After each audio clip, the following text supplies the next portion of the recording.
أعوذ بالله من الشيطان الرجيم. بسم الله الرحمن الرحيم. يا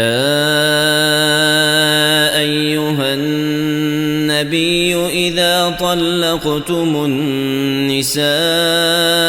فطلقوهن لعدتهن وأحصوا العدة واتقوا الله ربكم لا تخرجوهن من بيوتهن ولا يخرجن إلا أن يأتين بفاحشة مبينة وتلك حدود الله ومن يتعد حدود الله فقد ظلم نفسه لا تدري لعل الله يحدث بعد ذلك أمرا فإذا بلغن أجلهن فأمسكوهن بمعروف أو فارقوهن بمعروف وأشهدوا ذوي عدل منكم وأقيموا الشهادة لله ذلكم يوعظ به من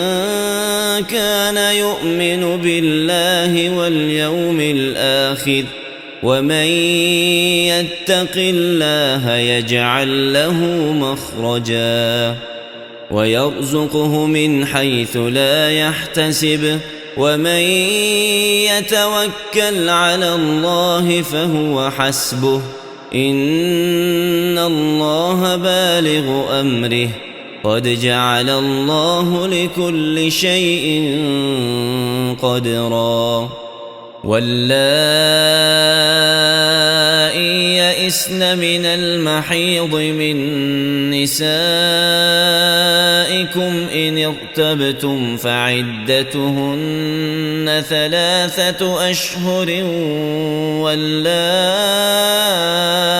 لم يحضن وأولاة الأحمال أجلهن أن يضعن حملهن ومن يتق الله يجعل له من أمره يسرا ذلك أمر الله أنزله إليكم ومن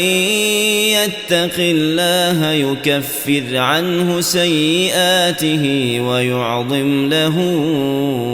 أجرا أسكنوهن من حيث سكنتم من وجدكم ولا تضاروهن لتضيقوا عليهن وإن كن أولات حمل فأنفقوا عليهن حتى يضعن حملهن فإن أرضعن لكم فآتوهن أجورهن وأتمروا بينكم بمعروف وإن تعاسرتم فسترضع له أخرى لينفق ذو سعة من سعته ومن قدر عليه رزقه فلينفق مما آتاه الله لا يكلف الله نفسا إلا ما آتاها سيجعل الله بعد عسر يسرا وكأي من قرية عتت عن أمر ربها ورسله فحاسبناها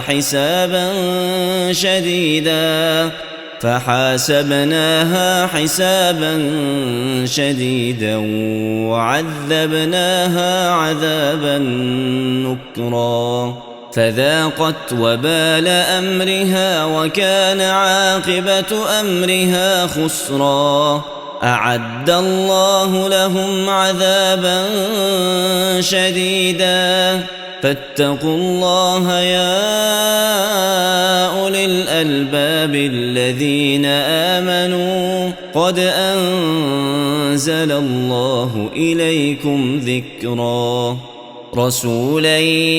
يتلو عليكم آيات الله مبينات ليخرج الذين آمنوا وعملوا الصالحات من الظلمات إلى النور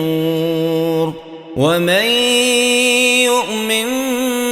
بالله ويعمل صالحا يدخله جنات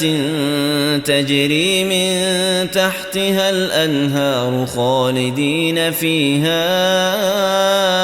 أبدا قد أحسن الله له رزقا الله الذي خلق 7 سماوات ومن الأرض مثلهن